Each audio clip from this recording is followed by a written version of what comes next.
All right, coming in at number 33, it's Jiri Smejkal coming over from the SHL, but he's bounced around leagues now for, teams for a couple years in a row, was playing leagues even.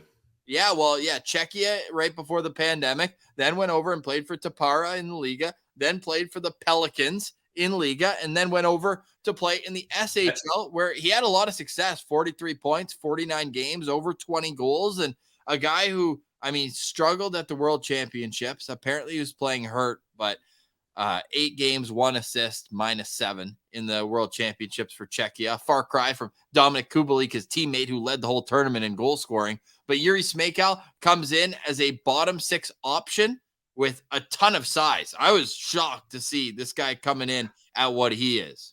And Ross, even before playing in Czechia, he played in the KHL. So, he's pretty much hit the full bingo card of European leagues to play in. So, that's a guy with great experience at only 26 years old. And the nice thing, too, Ross, I'll even expand beyond that. Before that, he was playing in the WHL. So, he's one of those European guys that does have experience playing in North America. Mind you, that was a long time ago when he was a teenager.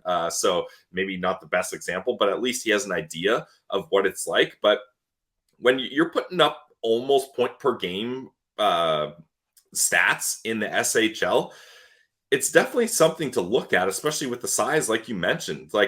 I am very intrigued as to how Jiri Smejkal is going to look in Ottawa, especially, Ross, with a guy like DJ Smith. I think the biggest thing for Smejkal is, can he provide the pace of play that's going to allow him to have DJ Smith put in positions to succeed offensively? I could see him being a fourth line guy and just kind of, having a little bit more offensive touch to that fourth line when they need it. But if he's really going to succeed here, he has to play a hard enough, fast enough, strong enough game that DJ Smith's going to be like, yeah, I'm going to give you a chance on the third line. And then with guys like Pinto and Kubalik, he can really put up some numbers. Hopefully, but it might not want to come to that if other guys like Ridley Gregg or Igor are producing. He's one of those guys where you're like, okay, you're 6'4", 223, left shot. You've got a ton of experience, but the downside, and I saw this in Winnipeg last year, they brought in a European free agent, similar size, similar age, similar production, and he had 10 points and hasn't been signed. Saku Manalainen, right? Another big player, also 6'4", also over 200 pounds, also played in Liga the year before coming over.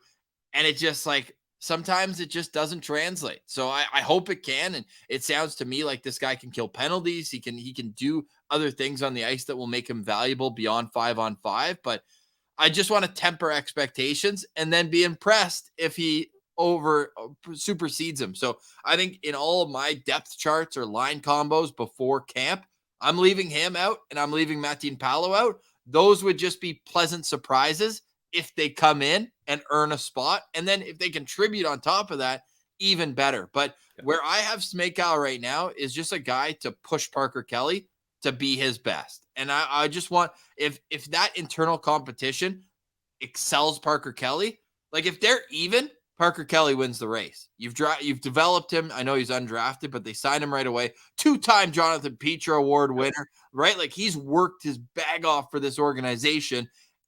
I just think that if you're going to bring in a guy in, Smejkal better be so much better than Parker Kelly that it's a no-brainer. And I'm not saying he can't be, but having the two-way option, no waivers, it's such a low-risk acquisition that to me, I'm keeping him. To me, he's the extra forward going into training camp. And then whatever he does with the opportunity, credit to him. I'll be all for him if he's able to push his spot into the team. Because, man, imagine a fourth line having him and Casty. These guys are enormous. And then, McEwen, whoever you want to throw on the right wing. Hey, throw Igor in there. Remember the Julien Gauthier experiment? Smejkal is basically Julien Gauthier size. Probably not the same speed, but maybe a little bit better hockey sense. So I'd make that trade for speed versus hockey sense every day of the week.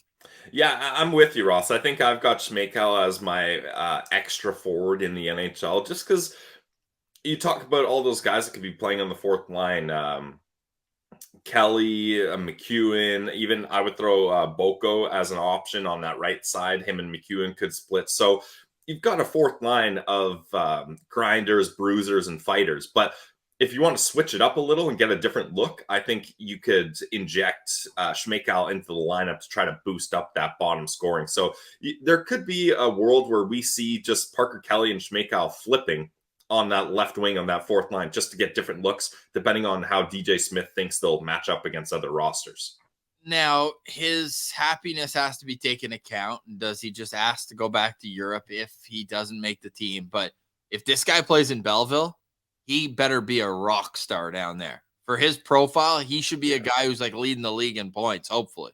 But that's the thing, Ross. Like, I was trying to get into the mind of these European imports and their agents being like, okay, you've made this decision to come over. Would you rather be a healthy scratch most nights, but you're making 785 grand or whatever it is?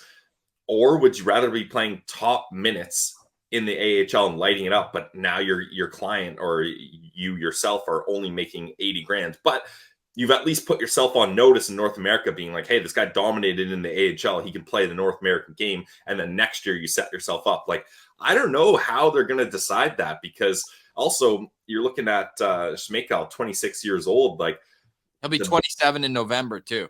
Oh, true. Yeah. So the dollars you're making now are very important, not only in your career, but in your lifestyle. So very interesting dynamics for these extra European imports. Jiri Smejkal comes in at number 33, making his debut on the Locked On Senators organizational value rankings.